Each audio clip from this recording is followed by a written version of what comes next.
गुप्त काल में लास्ट हमारा क्लास है कि कैसे गुप्ता पीरियड में हमने प्रशासनिक व्यवस्था देखी। साथ में इनकी राजनीतिक व्यवस्था, कैसे क्या क्या चीजें चल रही थी और समाज के बारे में जाना। आज इनकी आर्थिक दशा कैसी थी उसके बारे में जानेंगे। क्या इनके समय आर्थिक हालत सही हुए या धीरे धीरे बिगड़ने लगे? ऐसा क्यों हुआ और किसकी वजह से हुआ?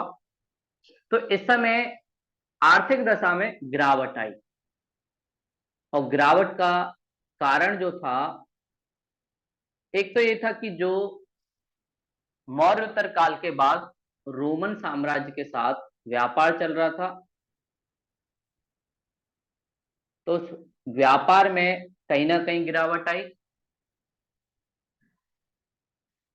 और उस व्यापार की समाप्ति से धीरे धीरे जो लाभ था वो कम होने लगा और उत्पादन कम हुआ। क्योंकि जब कोई चीज बिकेगी नहीं तो बनाना भी कम होगा और बनाना कम होगा तो धीरे धीरे जो शिल्पकार हैं वो अपना शिल्प का काम छोड़ के या तो खेती करेंगे या फिर किसी और काम में अपने आप को लगा देंगे। जैसे वो तीर धनुष बनाने लग गए, ये सारा काम भी वो करने लग जाते हैं। तो इससे पता चलता है कि यहाँ पर आर्थिक हालत सही नहीं थी और धीरे धीरे व्यापार कम हो रहा था। और एक और कारण जो व्यापार के गिरावट में आई, बहुत सारे सामंतों का उदय। अलग अलग क्षेत्र में, क्योंकि यहाँ पर एक और सबसे बड़ी चीज क्या थी, जमीन का बंटवारा होने लगा। और कुछ तो जमीन का बंटवारा परिवार के बीच हुआ, साथ में जमीन जो थी वो दान में भी दी जाने लगी। और दान में जमीन दिए जाने के कारण कुछ लोग उस जमीन पर नियंत्रण भी करने लगे। जैसे पुजारियों को जमीन मिलती थी, तो पुजारी लोगों को जब जमीन मिली तो उन्होंने उस जमीन पर एक तरीके से अपना नियंत्रण किया और उस जमीन को अपने कब्जे में कर लिया और वहां पर लोगों पर अधिकार, बुरा जज्बा अधिकार उन पुजारियों का होना। तो इससे धीरे धीरे प्रॉब्लम ये हुई, जब राज्य कई भागों में बट गया तो एक जगह से दूसरी जगह परिवहन करना काफी ज्यादा मुश्किल हो गया। ये ऐसे ही है, अगर हमारे देश में अलग अलग राज्य अलग अलग नीति चलाते, जैसे जीएसटी को मोदी सरकार इसी आधार पर लाई कि वन नेशन वन टैक्स। अभी अलग अलग राज्य में अलग अलग टैक्स लगता है व्यापार के समय, लेकिन अगर एक ही टैक्स लगे, एक ही कर लगे तो कहीं ना कहीं हम सबको फायदा हो, इसलिए वो इस नीति को लाए। और यही समस्या यहाँ पे हुई कि परिवहन टैक्स एक तरीके से बाधित हुआ, या आप कह सकते हो आंतरिक जो व्यापार है उसमें रुकावट आई। तो बाहरी व्यापार रोम के साथ बंद हो गया, आंतरिक व्यापार में वैसे रुकावट आ गई क्योंकि अलग अलग तरह के लोग आ गए। साथ में यहाँ पर कृषि के स्तर पे बात की जाए, क्योंकि भू राजस्व इसी से प्राप्त होता था। एक तो था व्यापार, तो इनका डोमेस्टिक और एक्सटर्नल दोनों व्यापार कमजोर हो रहा है। कृषि के क्षेत्र में क्या था, कृषि का वर्गीकरण किया जाता था कि भाई कितनी उपजाऊ है, और उस वर्गीकरण के आधार पर ही कर लगाया जाता था, राजस्व लिया जाता था। सबसे पहले जो भूमि थी वो थी अर्धखिल। अर्धखिल भूमि मतलब आधी खिलती है, ये भूमि हुआ करती थी। और इस भूमि की खास बात यह है, इस भूमि पर एक वर्ष के लिए खेती नहीं होती थी,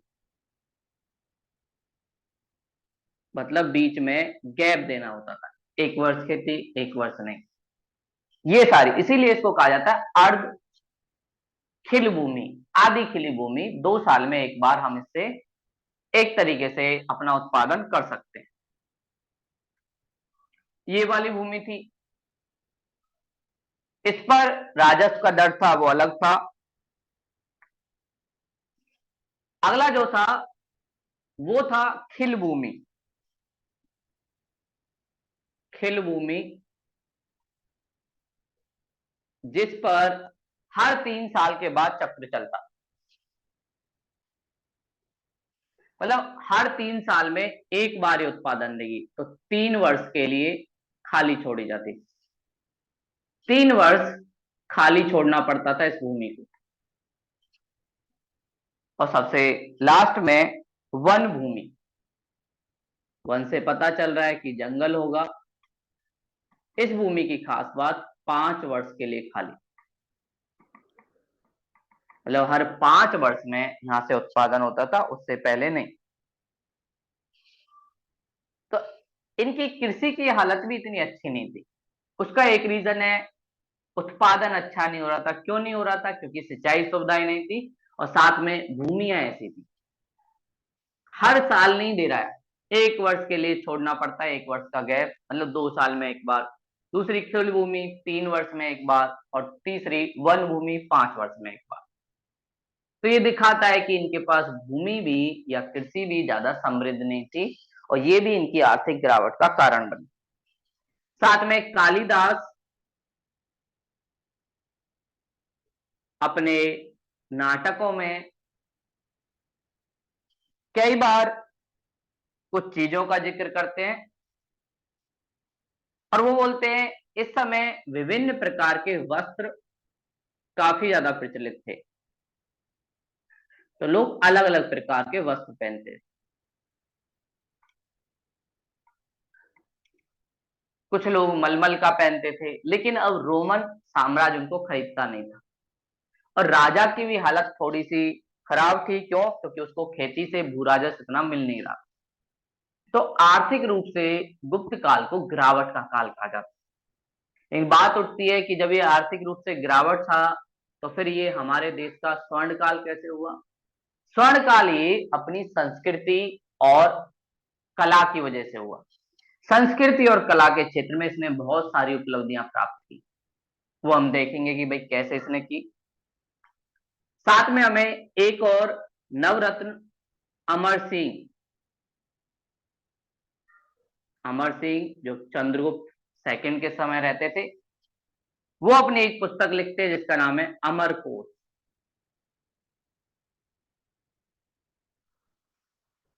अमर सिंह की पुस्तक अमरकोश, इस अमरकोश में भूमि के प्रकार कि कितने तरह की भूमि थी उसका उल्लेख मिलता है। साथ में ये बोलता है कुछ भूमियां ऐसी थी जिनको हमेशा के लिए दान में दे दिया जाता था, और उन भूमियों को कहते थे कि भाई दान ग्रहता, मतलब हमेशा के लिए किसी को ग्रहण कर लिया, किसी को दे दिया। और इस भूमि को जो हमेशा के लिए दान में दी जाती थी, ये बोलते हैं निवी धर्म, मतलब पुण्य के लिए, धर्म के लिए दान में दे।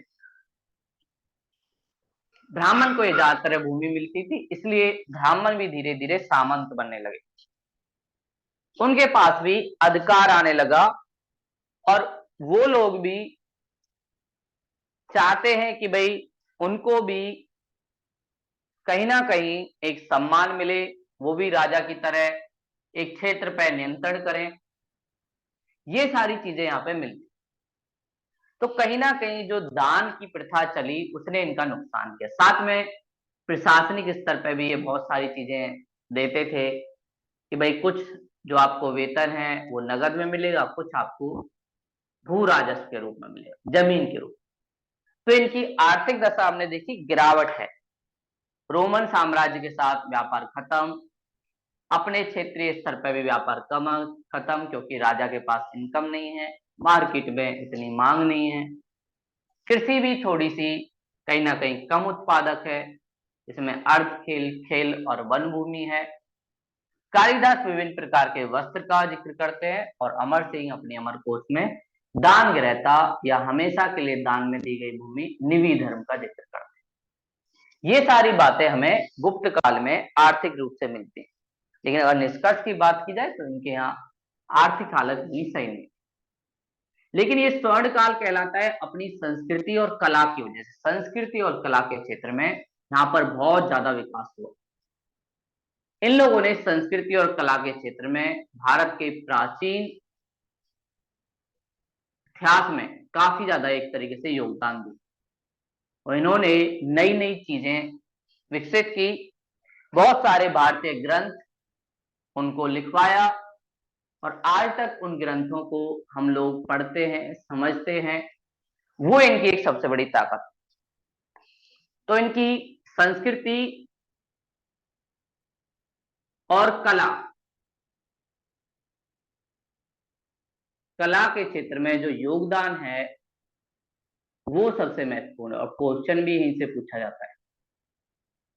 संस्कृति एवं कला का योगदान, चाहे मुख्य परीक्षा हो या प्री हो, गुप्त काल के बारे में आपसे संस्कृति एवं कला के बारे में काफी क्वेश्चन पूछे जाते हैं कि भाई इन्होंने भारतीय संस्कृति और कला को ऐसा क्या दिया कि इसको स्वर्ण काल कहा जाता है। तो एक क्वेश्चन ऐसे ही बनता है कि भाई गुप्त काल को स्वर्ण काल क्यों कहा जाता है। तो उसका एक पहला रीजन है संस्कृति और कला के योगदान की वजह से। सबसे पहले इस काल में कुछ फेमस व्यक्ति जिन्होंने बहुत सारी चीजें की, इन्होंने बहुत सारे बुक भी लिखी, जैसे नारद। ये वही नारद है जिनको हमने पिछली क्लास में देखा था, दासत्व मुक्ति का सिद्धांत देते हैं। बोलते हैं दासों को भी जीवन जीने का अधिकार है और हर इंसान स्वतंत्र पैदा हुआ है, तो दास को क्यों हम लोग नियंत्रण कर रहे हैं। तो ये दासत्व मुक्ति का सिद्धांत देते हैं कि भैया दासों को मुक्त किया जाए। ये नारद जी है। नारद जी के अलावा पराशर जैसे विद्वान जो अपनी स्मृति लिखते हैं। स्मृति मतलब जो भी उन्होंने याद किया, जो भी उन्होंने देखा, अपने आसपास अनुभव किया उसके। ऐसे ही बृहस्पति जो विधि के बारे में बताते हैं। इसके अलावा कात्यापन, ये भी हमें उस समय की परिस्थितियां, आर्थिक सामाजिक स्थितियां, उसके बाद इन सब ने अपनी अपनी स्मृतियां लिखी, मतलब अपना जीवन में जो अनुभव किया वो सारी बातें लिखी। तो मतलब इस समय लेखन प्रणाली काफी ज्यादा मजबूत थी। और अगर हम बात करें सबसे प्राचीन स्मृति, तो सबसे प्राचीन स्मृति जो है वो है मनुस्मृति, और जो हमने मौर्योत्तर काल में देखी कि भाई मौर्योत्तर काल में मनु जी एक स्मृति लिखते हैं जिसका नाम है मनुस्मृति। और मनुस्मृति में ही पहली बार हमें जिक्र मिलता है कलयुग का। और मनु कहते हैं कलयुग का मतलब अपने कर्म से विच्छेद होना। जब इंसान अपना कर्म सही से नहीं करे तो इसका मतलब वो कलयुग में है। मान लीजिए एक छात्र है, उसका काम है पढ़ना, लेकिन वो पढ़ाई नहीं कर रहा है, तो इसका मतलब वो कलयुग जीवन जी रहा है। लेकिन मनुस्मृति का काफी ज्यादा खंडन किया जाता है। क्यों? क्योंकि जाति, धर्म, लिंग के आधार पर काफी भेदभाव करते हैं। इसलिए अंबेडकर जी ने काफी बार मनुस्मृति को जलाया और बोला इस स्मृति ने हमारा काफी ज्यादा नुकसान किया है। और इस मनुस्मृति में ही भारतीय परंपरा के सामाजिक नियम के भी उल्लेख हैं। आज भी आप देखेंगे बहुत सारे लोग मनुस्मृति को जलाते हैं एक प्रतीक के रूप में कि भाई मनुस्मृति ने सही नहीं किया। तो इसकी ज्यादातर बातें ठीक है, लेकिन कुछ बेकार बातें भी हैं जो आज के आधुनिक समाज के हिसाब से सही नहीं या तार्किक नहीं। तो ये हमने कुछ स्मृतियां देखी। इसके अलावा एक कवि, भास कवि भी इस में दिखते हैं और ये रचना करते हैं स्वप्न वस्व दत्ता। स्वप्न वस दत्ता की ये भास की एक कविता है।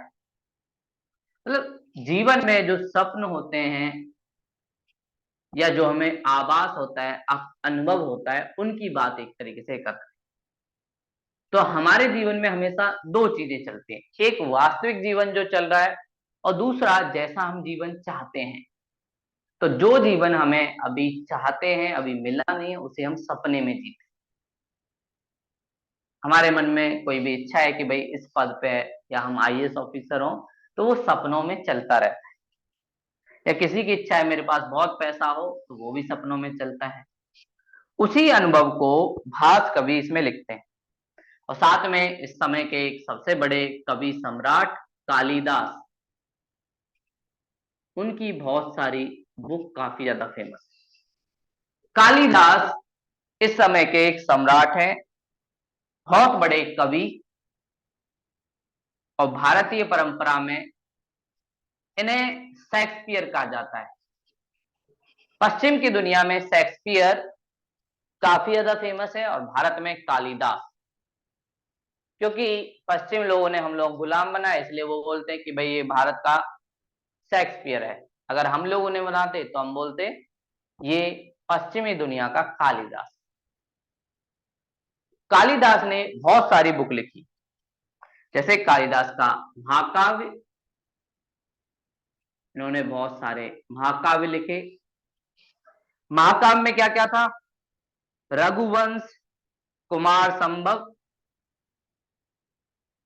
रघुवंश, कुमार संभव, ये इनके महाकाव्य हैं। महाकाव्य मतलब महान कविता, जैसे रामायण, महाभारत, ये सब महाकाव्य हैं। पहले कविता के रूप में ज्यादातर पुस्तकों को लिखा जाता।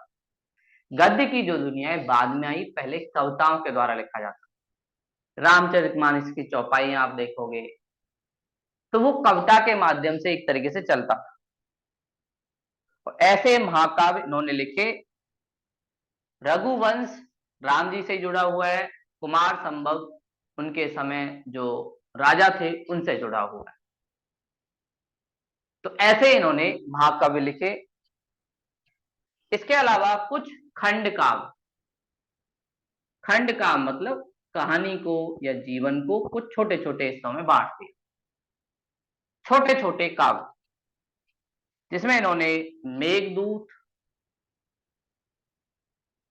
ऋतु संहार, इसका जिक्र किया है। मेघदूत, ऋतु संहार, इनके द्वारा हमें पता चलता है कि कैसे उस समय का समाज था। क्या वहां पे सती प्रथा नहीं थी या नहीं, क्या उन पर दास प्रथा थी या नहीं, देवदासी प्रथा थी या नहीं। मेघदूत और ऋतु संहार में हमें कालिदास बताते हैं कि भैया उस समय दास प्रथा भी थी, साथ में सती प्रथा भी थी, साथ में देवदासी, वो उज्जैन के महाकाल मंदिर में देवदासी रखने की बात कहते। इसके अलावा एक और अन्यविदा नाटक, जिन पे आजकल मूवीज बनती हैं, सीरियल बनते हैं, वो भी कालिदास ने लिखा। और इनके कुछ फेमस नाटक जैसे अभिज्ञान शकुंतलम, अभिज्ञान शकुंतलम, ये एक प्रेम की कहानी है। और शकुंतला और अभिनव, उनकी कहानी। तो ये अपने जो राजा थे उनके बच्चे हों या परिवार के लोग हों, उनकी कहानियों को लिखते थे। साथ में एक और नाटक मालविक अग्निमित्रम, मालविक अग्निमित्रम, ये भी इनका एक फेमस नाटक, ये भी एक प्रेम कहानी से जुड़ा हुआ है। ऐसे इन्होंने नाटक लिखे जिनसे आज के समय भी हम बहुत सारे इंस्पिरेशन लेते हैं। बहुत सारे लोग मूवी बनाते समय इनके नाटकों का ध्यान रखते हैं, या बहुत सारे लेखक लिखते समय भी इन चीजों का ध्यान रखते हैं कि कैसे इनके नाटक, इनके पात्रों से, इनके लिटरेचर से, साहित्य से हम लोग सीख सकते हैं। तो वो सारी बातें भी ये एक तरीके से लिखते हैं। इसके अलावा इस काल में आर्यभट्ट, आर्यभट्ट जो काफी ज्यादा एक बड़े गणितज्ञ हैं।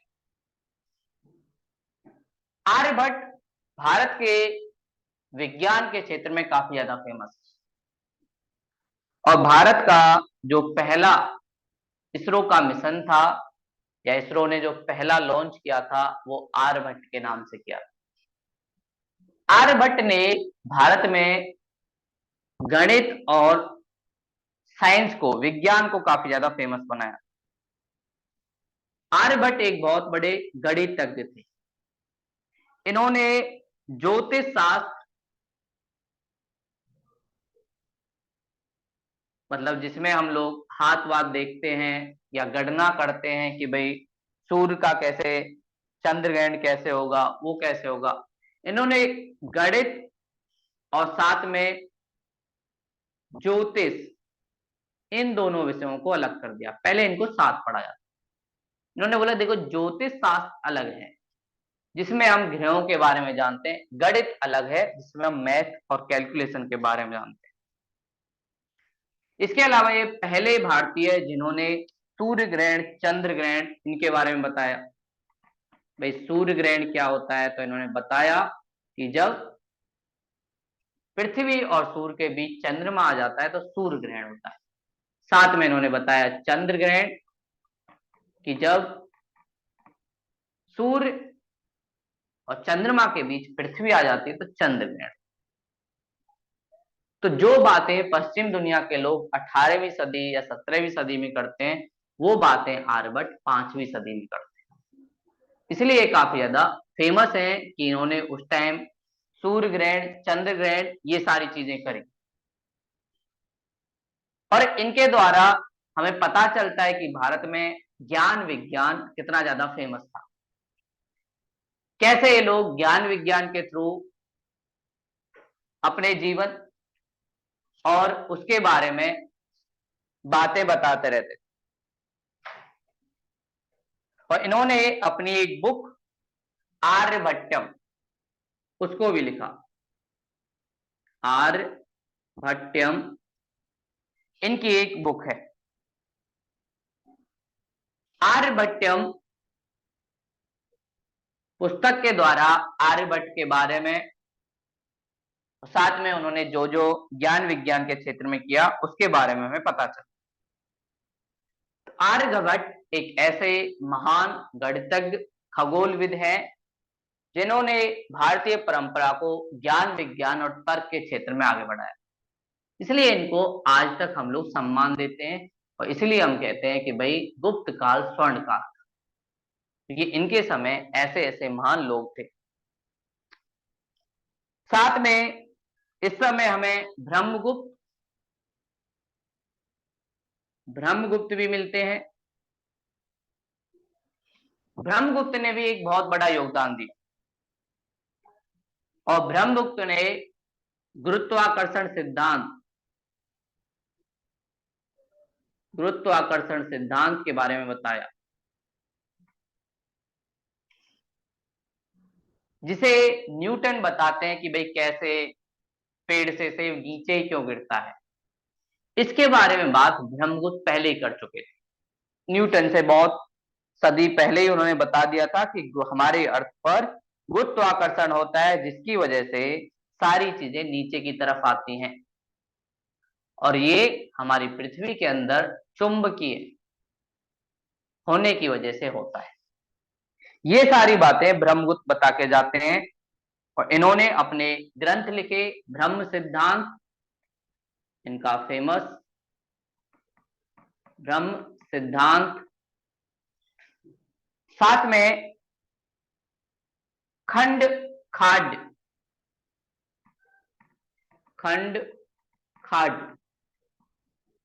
ये भी लिखते हैं।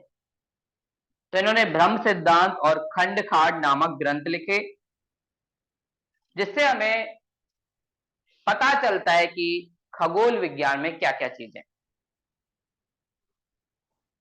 तो अभी तक हमने जाना कि भाई इसे स्वर्ण काल क्यों कहा जाता है? तो नारद जिन्होंने दासत मुक्ति का सिद्धांत दिया, साथ में पराशर, बृहस्पति और कत्यापन की स्मृतियां, और सबसे प्राचीन स्मृति मनु स्मृति जो मौर्य उत्तर काल में लिखी गई। भास जैसे कवि जो स्वप्नवश दत्ता लिखते हैं, भावना के बारे में लिखते हैं। कालिदास पहले इतने महान कवि भी हमें मिलते हैं जो महाकाव्य के रूप में रघुवंश, कुमार संभव, इसके अलावा कुछ अपने खंड काव्य, मेघदूत, ऋतुसंहार, जिससे हमें पता चलता है कि दास प्रथा थी, सती प्रथा थी, देवदासी प्रथा थी, घूंघट प्रथा थी। उनके नाटक अभिज्ञान शकुंतलम और मालविक अग्निमित्र। आर्यभट्ट जैसे गणितज्ञ और ज्योतिषविद जिन्होंने गणित और ज्योतिष को अलग किया और सूर्य ग्रहण, चंद्र ग्रहण के बारे में बताया और अपनी एक पुस्तक आर्यभट्टम भी लिखी। ब्रह्मगुप्त जो गुरुत्वाकर्षण सिद्धांत देते हैं, और इन्होंने भी अपनी कुछ बुक लिखी जिनमें ब्रह्म सिद्धांत और खंड खाट। ऐसे कुछ महान लोग गुप्त काल में हमें दिखाई देते। इसके अलावा कुछ अन्य लोग जिन्होंने और भी बहुत सारे काम किए गुप्त काल में, जिनमें और भी कुछ फेमस व्यक्ति हमें दिखाई देते हैं, जैसे वरामीर। वरामीर भी एक फेमस ज्योतिषविद हैं। ज्योतिष विज्ञान के बारे में जानते हैं, खगोल विज्ञान के बारे में जानते हैं, तो ये ज्योतिषविद हमें दिखते हैं। और जो हाथ को पढ़ना जानते हैं, किस ग्रह की कैसी चीजें हैं, वो सारी चीजें जानते हैं, वो सब कौन लिखते हैं? वरामी। इन्होंने बहुत सारी अपनी रचना लिखी, जैसे वृहत संहिता। ऐसी बातें जिसमें इस दुनिया के बारे में, खगोल विज्ञान के बारे में बहुत सारी बातें हमें पता चलती हैं। साथ में वृहद जातक,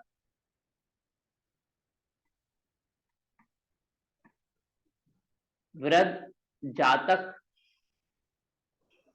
और इसके अलावा योग माया। योग के बारे में बताते हैं कि वैसे योग माया, योग करके हम अपने आप को शारीरिक रूप से और मानसिक रूप से कैसे सही कर सकते हैं। ये सारी बातें वरहमीर हमें बताते हैं। और इनकी रचनाओं के द्वारा हमें खगोल विज्ञान के साथ साथ ज्योतिष शास्त्र के बारे में बहुत सारी चीजें पता चलती हैं। और ज्योतिष को भी, या ग्रहों की स्थिति का हम पे क्या फर्क पड़ता है, चंद्र ग्रहण से क्या होता है, साथ में सूर्य ग्रहण से क्या होता है, वो सारी चीजें भी वरहमीर हमें बताते हैं कि हमारे जीवन पे क्या फर्क पड़ता है, कैसे हमारे शरीर में पानी का जो संतुलन है वो प्रभावित होता है, ये सारी चीजें कैसे होती हैं, उसके बारे में वरहमीर हमें बताते हैं। साथ में धन्वंतरी, धन्वंतरी जैसे चिकित्सक भी हमें इस समय दिखाई देते हैं। ये हेल्थ के मास्टर हैं, एक्सपर्ट हैं काफी ज्यादा। और धन्वंतरी ऐसे पहले चिकित्सक हैं जिन्होंने पहली बार सर्जरी की।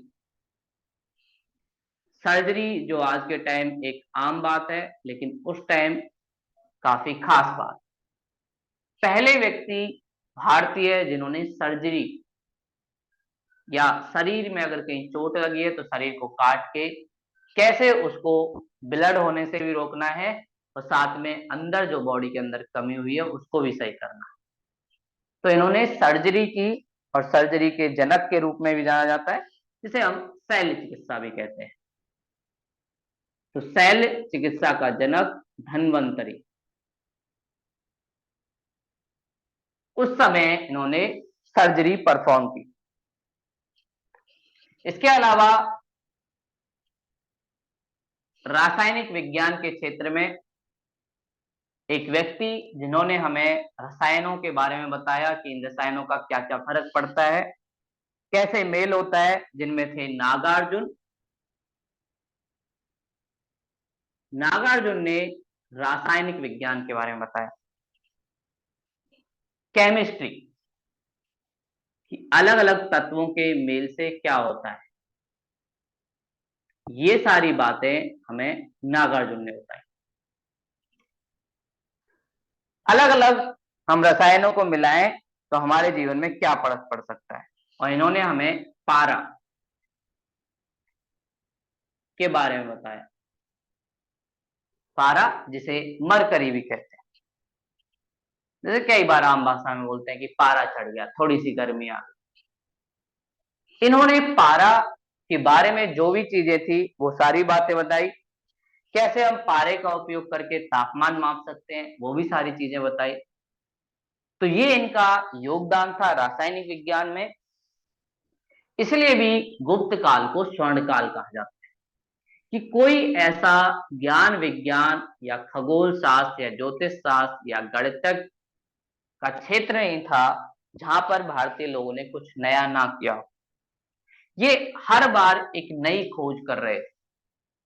जैसे अभी इसरो ने चंद्रयान 3 लॉन्च किया, ऐसे इन लोगों ने उस समय भारत में ज्ञान विज्ञान के क्षेत्र को काफी आगे बढ़ा। साथ में उस समय कुछ पशु काफी ज्यादा महत्वपूर्ण थे, जैसे घोड़ा हो गया, हाथी हो गया। तो इंसानों के स्वास्थ्य के साथ साथ इन घोड़ा हाथी के स्वास्थ्य का ध्यान भी रखना जरूरी था। क्यों? क्योंकि ये सेना में उपयोग होते थे। इसलिए कुछ वैज्ञानिकों ने घोड़े और हाथी की चिकित्सा पर भी ध्यान दिया। तो अश्वशास्त्र ग्रंथ एक हमें मिलता है। अश्व मतलब होता है घोड़ा। अश्वशास्त्र ग्रंथ जिसमें घोड़े की चिकित्सक के बारे में है कि भाई घोड़ा को कैसे सही रखा जाए, घोड़ा के अंग क्या क्या होते हैं।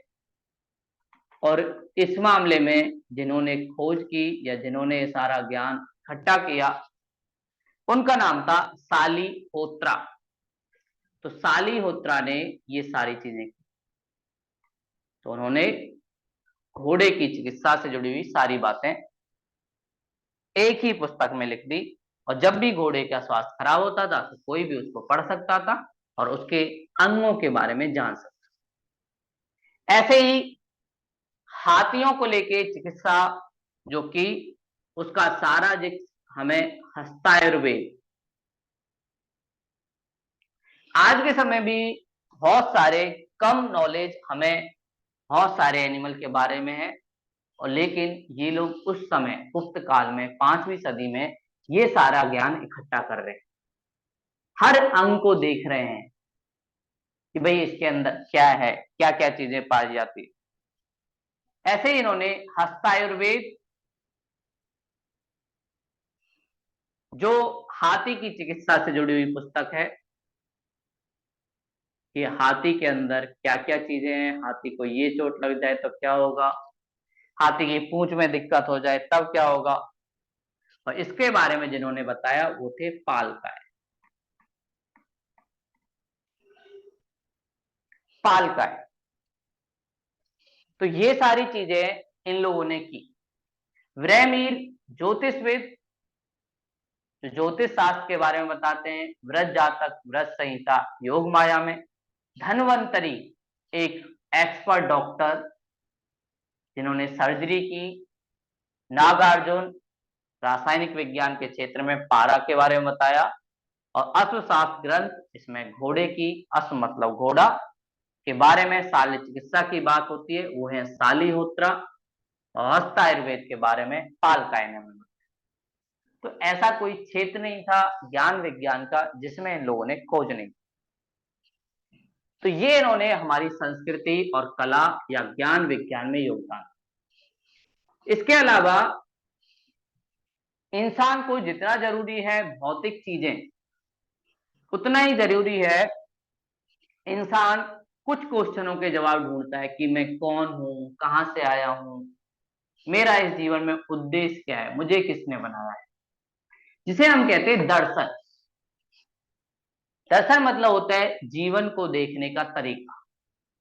तो भारतीय परंपरा में 6 दर्शन चलते हैं और उन 6 के 6 दर्शनों का जो निर्माण हुआ है वो इसी समय हुआ है, जिन्हें हम कहते हैं षड दर्शन।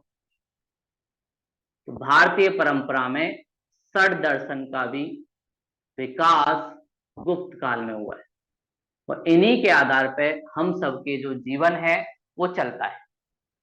तो भारत में जो 6 दर्शन या जीवन को देखने का तरीका है, उन्हीं के आधार पर हम लोग जीवन जीते हैं और ये 6 के 6 दर्शन का विकास गुप्त काल में हुआ है।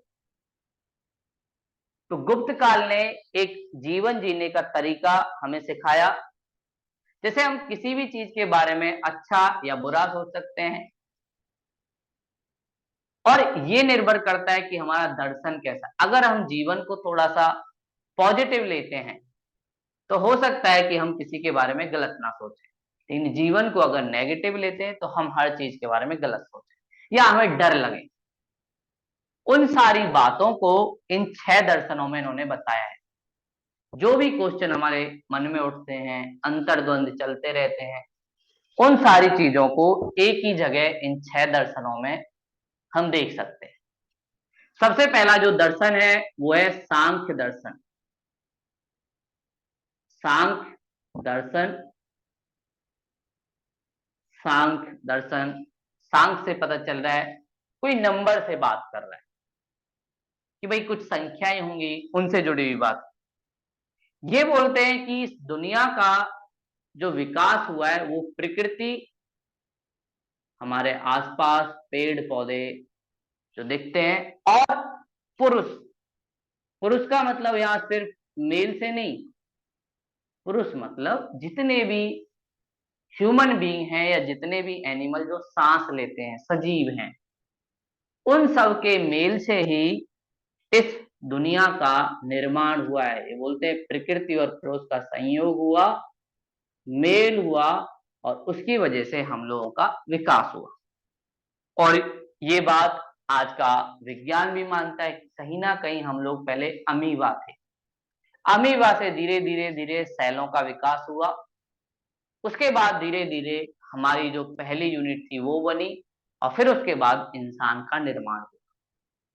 सांख्य दर्शन भी इसी बात को कहता है कि आसपास के प्रकृति के कारण एक छोटा सा अमीबा भी बना, उसके बाद मिलन हुआ और संयोग से ये जो प्रक्रिया है निर्माण की वो चलती है। ऐसे प्रकृति का निर्माण होता है और इसे जिन्होंने बताया वो है कपिल मुनि। कपिल मुनि, आप लोगों ने कपिल देव के बारे में सुना होगा। कपिल देव ने भारत को क्रिकेट का वर्ल्ड कप जिताया था। उसी से आप याद रख सकते हो भाई कपिल जी बहुत ज्यादा बड़ी संख्या में रन बनाते, इसीलिए इन्होंने सांख्य दर्शन का और बोला ऐसे हम लोगों का निर्माण हुआ। पश्चिमी दुनिया के लोग आज इस बात को मानते हैं कि ऐसे हम लोगों का निर्माण हुआ है। और सांख्य दर्शन से जुड़े हुए जैन दर्शन भी हमें दिखते हैं। जैन दर्शन भी यही बात बोलता है। जैन की जो फिलॉसफी है ये भी कहीं ना कहीं सांख्य दर्शन के आसपास नजर आती है। तो ये हमारा पहला दर्शन। दूसरा दर्शन जो है योग, और योग का मतलब होता है यूनियन, एकता, जोड़ना। योग बोलता है कि हम सब लोग एक हैं, सब एक हैं, कोई भी चीज हमसे बाहर नहीं है। पेड़ पौधे, ये मिट्टी, या जिसे हम कहते हैं पंच तत्व, कि हम सब लोग पंच तत्व से बने हैं। 5 तत्व हैं जिनसे हम सब लोगों के जीवन का निर्माण बना है। हम लोगों का जन्म होता है, हम इन पंच तत्वों के साथ रहते हैं और जब मृत्यु होती है तो उन पंच तत्वों में विलीन हो जाते हैं। तो कोई भी चीज आपसे बाहर नहीं है, बस आपको उसे महसूस करना है और योग वो प्रक्रिया है जो आपको महसूस कराता है। योग का मतलब सिर्फ ये नहीं होता कि हम बॉडी को थोड़ा तोड़े मरोड़े, ऐसा नहीं होता। योग का मतलब होता है जुड़ना। हम हर चीज से जुड़े, अपने आसपास जो पेड़ पौधे हैं उनसे जुड़े, अपने आसपास जो लोग हैं उनसे जुड़े, उनको भी फील करें कि वो भी हमारे जैसा है। और योग इस बात को मानता है कि कण कण में ईश्वर है। मतलब जिस तत्व से हमारा निर्माण हुआ है वो तत्व हर जगह है, बस हम लोगों को एहसास करने की जरूरत है। और जब हम लोग एहसास कर लेंगे तो हम लोग उससे जुड़ जाएंगे, और जब हम लोग जुड़ जाएंगे तो हम उस चक्र से बाहर आ जाएंगे जो जन्म मृत्यु का है। हम लोग 100 साल से भी ज्यादा जी सकते हैं, बस जुड़ने की जरूरत है। और इसको जिन्होंने बताया वो थे पतंजलि। और आप लोगों ने देखा होगा रामदेव जी की जो कंपनी है उसका नाम क्या है, पतंजलि। ये पतंजलि है जिन्होंने योग को भारत में स्थापित किया। और आज के समय योग काफी ज्यादा फेमस है। अंतरराष्ट्रीय स्तर पर भी 21 जून को अंतरराष्ट्रीय योग दिवस मनाया जाता है। भारतीय संस्कृति का एक बहुत बड़ा आविष्कार जिससे पूरी दुनिया को लाभ हो रहा है। इसलिए भी हम कहते हैं कि भाई गुप्त काल स्वर्ण काल था, क्योंकि इन्होंने ऐसी चीजें दी जो आज भी मानवता के लिए काफी ज्यादा उपयोगी। अगला जो दर्शन इनका दिखता है वो है न्याय दर्शन। न्याय दर्शन, जैसे ही न्याय की बात आती है इसका मतलब तर्क। बिना तर्क वितर्क के अगर कोई चीज हो रही है तो इसका मतलब उसमें न्याय नहीं है। तो ये वाला दर्शन बोलता है तर्क। या आप जब भी कोई काम करो तो अपने से एक सवाल पूछो, क्यों मैं ये काम, क्यों मैं आईएएस की तैयारी, क्यों। ये सारी बातें न्याय दर्शन बोलता है कि भाई जब भी कोई काम करो तो उसका कुछ तर्क होना चाहिए, क्यों आप ये काम कर रहे हैं। क्या आपके जीवन में आगे आने वाले 20 साल बाद भी इस कार्य के करने का कुछ प्रभाव पड़ेगा या नहीं। और अगर कुछ प्रभाव नहीं पड़ रहा है तो इसका मतलब आप गलत डायरेक्शन में। तो न्याय दर्शन एक तरीके से जीवन में क्या हमारा उद्देश्य होना चाहिए, कैसे काम करना चाहिए उसके बारे में बताता है। और बोलता है अपने आप से सवाल पूछो। और साथ में बोलता है अगर आपने अपने आप से सवाल पूछ के जवाब दे दिया तो आप सफलता निश्चित मिलेगी, लेकिन अपने आप कोई जवाब नहीं दे पाए तो आपको दिक्कत होने वाली है। और इसके बारे में हमें जिन्होंने बताया था वो है अक्षयपाद गौतम। अक्षयपाद गौतम जी ने हमें बताया। इन्होंने न्याय दर्शन के बारे में बताया और तर्क पर बल देने की बात की। और कहीं ना कहीं आज का जो विज्ञान है वो इसी बात पर निर्भर है। विज्ञान हर चीज के कारण पूछता है। क्यों हम लोग अमीबा थे, कैसे हम अमीबा से सैल बने, चंद्रमा पे क्या है, ये सौर सिस्टम या जो हम देखते हैं सूर्य ग्रहण क्या है, चंद्र ग्रहण क्या है, हर चीज का कारण विज्ञान खोजता है। और इस वैज्ञानिक सोच को विकसित करने में भारत का एक दर्शन जिसे कहते हैं न्याय दर्शन ये काम करता है। और हम सब लोगों के एक मूल कर्तव्य लिखा हुआ है कि अपने जीवन में तर्क को या वैज्ञानिक सोच को आगे बढ़ाना है। ये बातें पहले भी ये लोग कहते थे और आज के हमारे आधुनिक संविधान में भी हमें देखने को मिलता है। उसके बाद अगला जो दर्शन वो है वैशेषिक दर्शन। वैशेषिक दर्शन थोड़ा सा और आगे की बात करता है। इसमें बोला जाता है कि हम सब का निर्माण कुछ सेल से हुआ है, जिसे कहते हैं परमाणु तत्व। हम सब लोग छोटे छोटे तत्वों के निर्माण से बने हैं। न्यूक्लियर, हमारे अंदर बहुत सारी सेल हैं। डीएनए, आरएनए, जिसमें हमारा जीन होता है, जीन की सारी इंफॉर्मेशन होती है। तो ये जीवन से जुड़ी हुई सबसे छोटी यूनिट की बात करता है।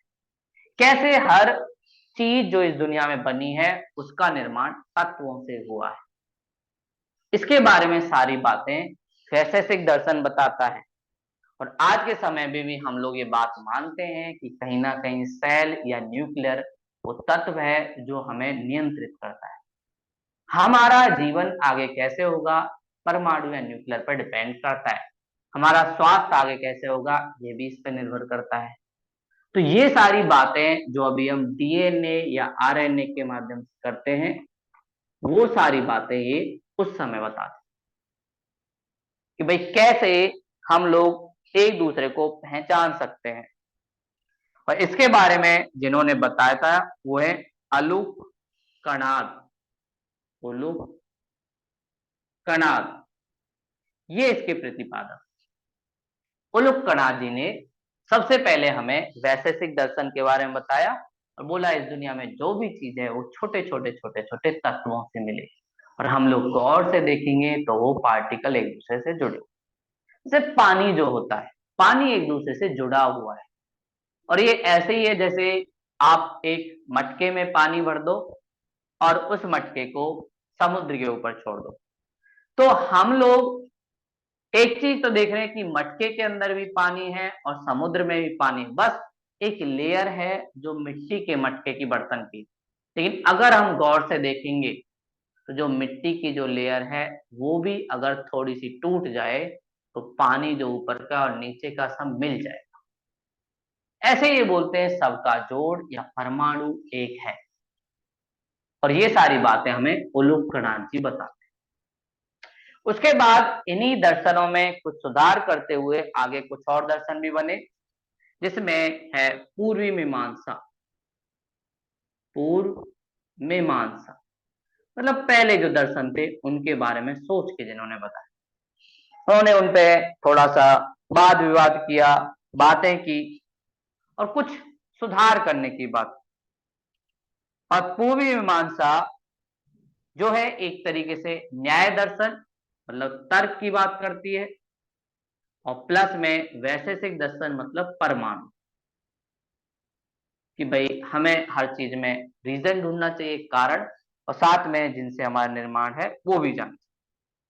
साथ में ये लोग वेद की प्रतिष्ठा को मानते हैं, जो वेद है ऋग्वेद सामवेद यजुर्वेद उनको भी ये मानते हैं कि हमें वैदिक कल्चर में कुछ बातें अच्छी थी जो हमें जीवन में अपनानी चाहिए और हमारे जीवन में इन सब का काफी योगदान है। साथ में वेदों में जो यज्ञ प्रथा गणित उसकी बात की गई उसको भी ये लोग मानते हैं और इसको जिसने बनाया वो थे जैमिनी। जैमिनी जो आचार्य थे उन्होंने पूर्व मीमांसा को दी। उसके अलावा सबसे लास्ट जो दर्शन वो है उत्तर मीमांसा। उत्तर मीमांसा जो और थोड़ी आगे की बात करता है, मानवता की बात करता है। और मानवता का मतलब सिर्फ इंसान नहीं, मानवता का मतलब हर वो चीज जो हमारे आसपास दिखती है जिसमें जान है। और इस दर्शन से कहीं ना कहीं आपको हमारे देश के जो बहुत सारे बड़े महान व्यक्ति हुए जैसे स्वामी विवेकानंद वो इससे जुड़े हुए दिखेंगे। वो भी हर इंसान की सहायता करने की बात कहते हैं। ऐसे ही हमें देखेंगे रविंद्रनाथ टैगोर। टैगोर जी भी इसी दर्शन से जुड़े हुए हैं। साथ में गांधी, महात्मा गांधी, ये सारे लोग मानवता की बात करते हैं और किसी समाज किसी देश के बॉर्डर से परे पूरे दुनिया या आप कहो वासुदेव कुटुंबकम, वन अर्थ वन फैमिली, एक पृथ्वी एक परिवार, हम सब लोग एक हैं इसकी बात ये करता है। और सब लोग एक का मतलब सिर्फ मनुष्य नहीं सब। और इसी से जुड़ी हुई जो पॉलिसी आती है आजकल वन हेल्थ पॉलिसी कि हम सब लोगों को कोरोना में देखा कि अगर जंगल की हेल्थ सही नहीं रहेगी तो हम पे भी नुकसान पड़ेगा, अगर जानवरों की हेल्थ सही नहीं रहेगी तो भी इंसान पर प्रभाव पड़ेगा। ये सारी बातें ये बताते हैं और इसको जिन्होंने दिया वो है बद्रायण। बद्रायण जी ने इनके बारे में बताया। तो हमने 6 दर्शन देखे। पहला है सांख्य दर्शन जो प्रकृति और पुरुष के मेल से इस दुनिया के बनने की बात कहता है। जैन दर्शन इसके पास में है। कपिल मुनि इसके प्रतिपादक। योग जो हम सबके एकता की बात करता है, पंच तत्व के जोड़ने की बात करता है, जिसके बारे में हमें पतंजलि ने बताया। न्याय दर्शन जो तर्क वितर्क की बात करता है, अक्षयपाद गौतम में बताया, और हर चीज में क्यों या कारण ढूंढने की बात करता है। वैशेषिक दर्शन परमाणु, जीन, इन सब की बात करता है और इसे उल्लूक कणाद ने बताया। पूर्व मीमांसा न्याय और साथ में वैशेषिक दर्शन को जोड़ता है और उसके साथ वेद को जोड़ देता है, जिसे जैमिनी ने बताया। और उत्तर मीमांसा वन हेल्थ, जिसे बद्रायण जी ने बताया और मानवता की बात करता है, जिससे बाद में हमारे स्वामी विवेकानंद, रविन्द्रनाथ टैगोर, गांधी जी जैसे महान व्यक्ति सब इससे जुड़े हुए हैं। मतलब उनका विचार कहीं ना कहीं उत्तर मीमांसा के साथ जुड़ा हुआ है या उत्तर वैदिक काल की परंपरा से जुड़ा हुआ है, जो समाज में कुछ नई चीजें लाने की बात करते हैं। तो ये हमने इनके 6 दर्शन देखे, जो भी गुप्त काल को स्वर्ण काल के रूप में बनाता है। तो गुप्त काल स्वर्ण काल क्यों है, उसका एक रीजन ज्ञान विज्ञान, दूसरा रीजन 6 दर्शन, तीसरा रीजन इनकी संस्कृति, कला। इसके अलावा कुछ और अन्य चीजें जो इनको स्वर्ण काल बनाती हैं, वो भी हमें दिखती हैं। अन्य चीजों में भी कुछ चीजों का योगदान काफी है। जैसे इनके समय पहली बार भागवत धर्म जो कृष्ण की परंपरा से जुड़ा हुआ है, उसका विकास हुआ। आज भी आप देखते हैं भागवत कथा काफी ज्यादा लोकप्रिय रहती है, सत्संग जिसे कहते हैं, वो सारी चीजें इनके समय हुई।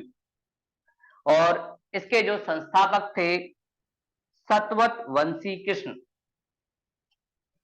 तो इसके भागवत धर्म को जो संस्थापक किया सतवत वंशी कृष्ण, ये नाम से ही पता चल रहा है कि कृष्ण जी से जुड़े हुए। तो इन्होंने एक तरीके से इसको बनाया और लोगों को थोड़ा सा ज्ञान, कैसे वो अपने अज्ञान से ज्ञान के रास्ते की तरफ जाते हैं, उसके लिए भागवत परंपरा स्टार्ट की। इसमें गीता का पाठ, महाभारत का पाठ, गरुड़ पुराण का पाठ, ये सारी चीजें एक तरीके से सुनाई जाती हैं, जो भारतीय परंपरा का हिस्सा रही। और साथ में मेगस्थनीज जब आता है, जो इंडिका भी लिखता है, इसने भी कृष्ण पूजा के बारे में जिक्र किया है। और ये बोला जाता है कि भारतीय लोग हेराक्लीज की पूजा करते हैं। हेराक्लीज कौन है? कृष्ण। ये अपने वहां के देवता से, क्योंकि यूरोपियन है, यूनानी है, इसलिए अपने वहां के देवता से तुलना कर। तो भागवत धर्म एक नया धर्म भारत में आया और जो परंपरा आज के टाइम काफी ज्यादा प्रचलित है। बहुत सारे लोगों के लिए रोजगार का अवसर, बहुत सारे लोगों को एकांत शांति देने का मौका भागवत देता है। गुप्त काल में ही हमारी जो फेमस महाकाव्य हैं, जो भारतीय परंपरा को काफी ज्यादा एक तरीके से सोच विचार को प्रभावित करते हैं। रामायण एक ऐसा महाकाव्य जिसे पूरी दुनिया में सबसे ज्यादा पढ़ा जाता है और एक तरीके से भजन ध्यान के लिए, जीवन के लिए काफी ज्यादा उपयोगी माना जाता है। साथ में महाभारत जो बताती है कैसे हमारे जीवन में द्वंद्व चलता रहता है। इन सब का लेखन भी इसी टाइम हुआ। साथ में हमारे देश के बहुत सारे पुराण, विष्णु पुराण, गरुड़ पुराण, उनका संकलन भी इस समय हुआ। और महाभारत के एक पर्व जिसका नाम है भीष्म पर्व, जब भीष्म सैया पे होता है, उसके बारे में लिखा है। साथ में भागवत गीता, जिसमें कृष्ण और अर्जुन के बीच वाद विवाद होता है। एक शिष्य अपने गुरु से कुछ क्वेश्चन पूछ रहा है, लेकिन कृष्ण जी उसको समझा रहे हैं कि क्या तुम्हारा कर्म है, कोई अपना नहीं, कोई पराया नहीं। और कहीं ना कहीं ये कृष्ण और जो अर्जुन है ये कहीं बाहर ना होके हमारे अंदर होते हैं। हमारे अंदर कई बार द्वंद्व चलता रहता है कि ये काम करें नहीं करें, कहीं फंस तो नहीं जाएंगे। तो ये सारे जो द्वंद्व हैं उसी के बारे में जिक्र करता है, तो इंसान के अंदर जो चलता रहता है उसके बारे में। साथ में हमें विदिशा एक क्षेत्र में गरुड़ स्तंभ दिखता है, जो इस बात की बात करता है कि भाई गरुड़ कौन है। गरुड़ वो पक्षी है जिसके ऊपर कृष्ण जी बैठते हैं या विष्णु जी बैठते हैं। तो उसी से जुड़ा हुआ जो बातें हैं वो हमें गरुड़ स्मारक में दिखती है कि कैसे यहाँ पर भागवत धर्म धीरे धीरे प्रचलित हो रहा है। इसीलिए हम कहते हैं गुप्त काल स्वर्ण काल। तो एक क्वेश्चन भी आप लोग लिख लेना, तर्कों के साथ बताइए, तर्कों के साथ बताइए क्यों गुप्त काल प्राचीन भारत का स्वर्ण काल है।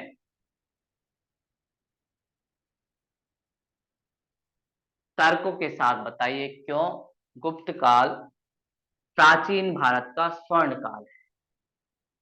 इसके बारे में आपको बताना है। तो इसे कैसे लिख सकते हैं, ये आप 150 वर्ड्स मतलब 1.5 पेज के आसपास आपको लिखना है। माना जाता है 80 90 टू 100 वर्ड्स एक पेज में आता है, A4 साइज की सीट में, बड़ा सीट हो तो। और ज्यादातर प्लेन में ही लिखना होता है, प्लेन में ही आपको लिखाया जाता है क्योंकि नोट मेकिंग हमेशा प्लेन में होती है। तो सबसे पहले आपको गुप्त काल के बारे में जिक्र करना है। गुप्त काल क्या रहा, कौन रूलर रहे, एक आध थोड़ा सा बात, ज्यादा से ज्यादा 3-4 लाइन में या 20 वर्ड्स में। उसके बाद स्वर्ण काल क्यों, ये आपका मुख्य भाग रहेगा। इसमें आप बता सकते हो विज्ञान के मामले में, संस्कृति के मामले में, कला के मामले में, दर्शन के मामले में, धर्म के मामले में, इन सब के मामले में स्वर्ण काल है। और फिर उसके बाद निष्कर्ष कि भाई आर्थिक और प्रशासनिक रूप में बेशक गुप्त काल कमजोर था, लेकिन भारतीय संस्कृति और परंपरा, जिसमें आर्यभट्ट, कालिदास जैसे लोग हमें दिखाई देते हैं जिन्होंने आज तक हमें काफी चीजें बताई हैं और जो हमारे देश के लिए गर्व की बात है। तो ऐसे आप इसका आंसर लिख सकते हैं। तो ये आज की क्लास थी। कल हम गुप्त काल के बाद वाली जो चीजें हैं वो पढ़ेंगे, हर्षवर्धन के बारे में पढ़ेंगे, कैसे हर्ष अपना साम्राज्य चलाता है। अगर कोई डाउट हो तो आप लोग पूछ सकते हो, और नहीं तो मिलते हैं कल की क्लास में।